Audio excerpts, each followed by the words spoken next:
Narito tayo ngayon upang matunghayan ang nakakakilig, napaka-sweet at talaga namang sobrang nagtitrending na istorya ni Kuya Arjon at ni Ate Angelica. Sa pagpapatuloy ng ating istorya ay kakaiba talaga ang vlog na ito sapagkat napakaganda na naman ng lugar na pinuntahan nila Kuya Arjon at ni Ate Angelica.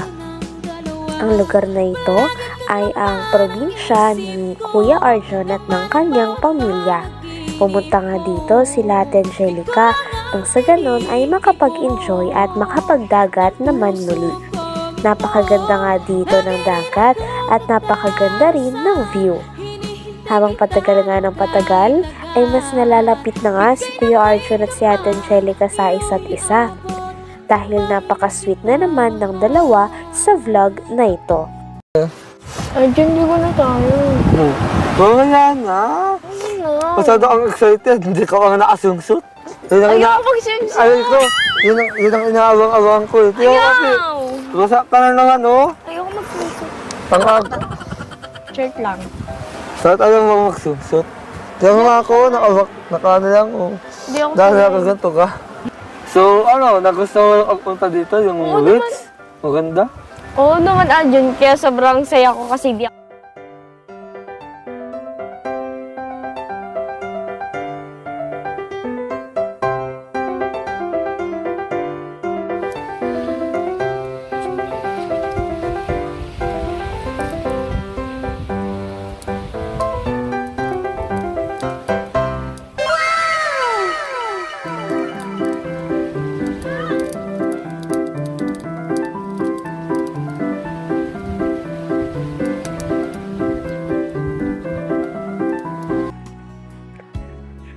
Nagkaroon pa nga ng rampa si Ate Angelica doon sa tabing dagat. Napakaganda talaga ni Ate Angelica at kaya naman mas lalong may in love sa kanya si Kuya Arjon. Pagdating niya naman ay tinawag niyang Bebe Loves si Kuya Arjon, kaya naman kinilig ito. Talagang call sign na o tawagan na ni Ate Angelica at Kuya Arjon ang Bebe Loves, kaya napakaraming fans ang hinikilig lalo sa kanila. Kasalukuyan nga nag-aantay si Kuya Arjon at Ate Angelica sa mga pagkain na kanilang kakainin sapagkat napakasasarap ng mga pagkain doon.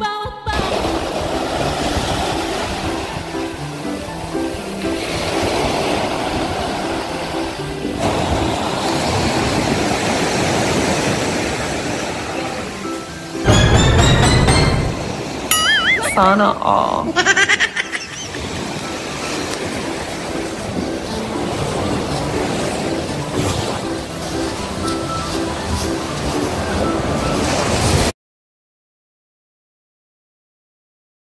Hi, Bebe Loves.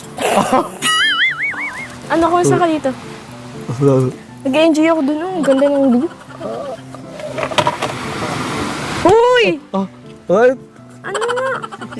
Ang ganda mo dyan, ah. Oo ko sa iyo. Gutom ka. Bakit ka nakabaksan? Yung ano na.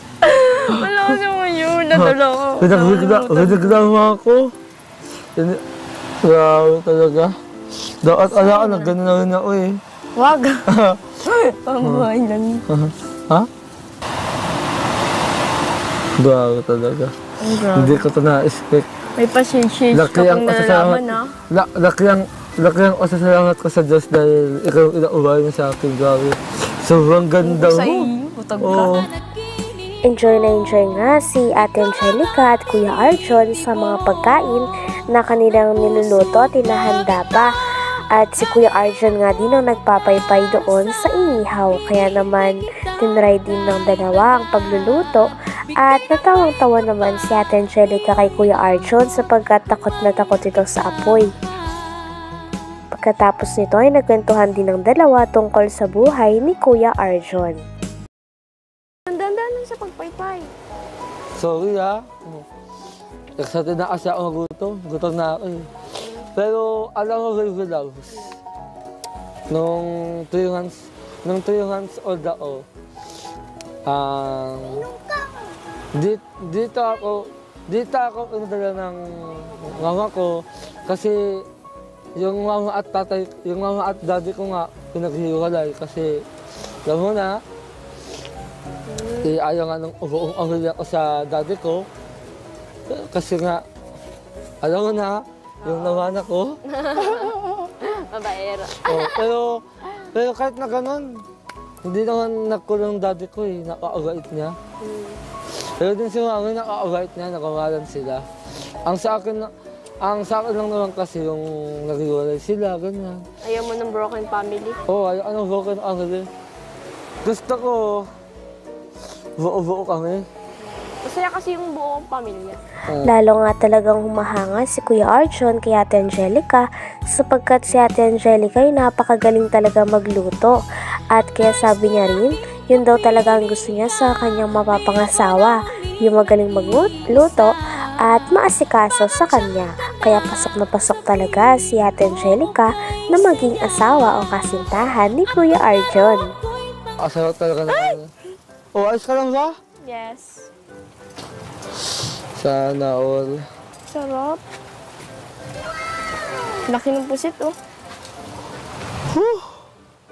Excited na ako. Hello po, punta po kayo dito sa probinsya nila Arjon Catanduanes? Catanduanes. Ang sasarap po ng mga seafood. Oo. Mga sariwa po. Oo. Oh.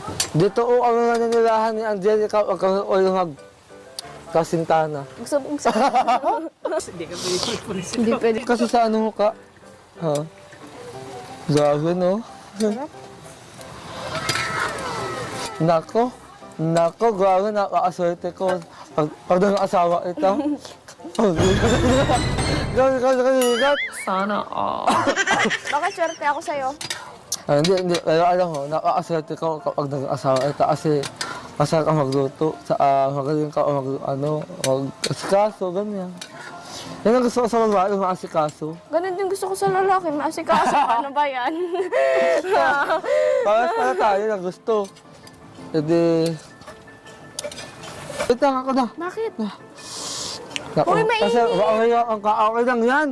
Pagkakapodis ako pagdating ng araw. Mainit. Susunod ako sa yapak ng tito ko. Matapos ang ilang oras, ay nagmukbang na nga si Ate Angelica at Kuya Arjon.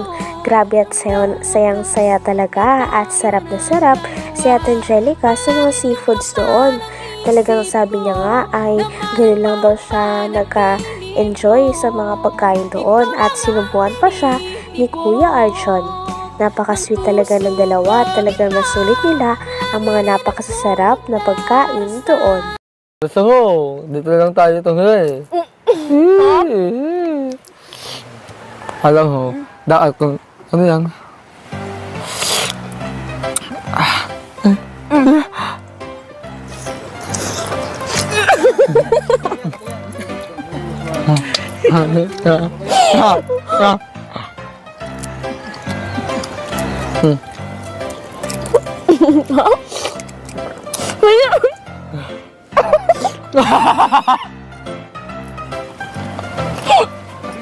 Dandani mo, baka matangipin ko.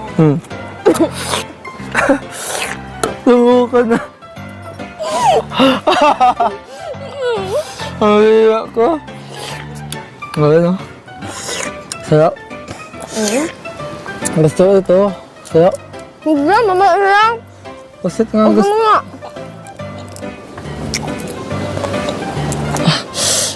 Kaot mo naman. Sila nga, no? Ano yan?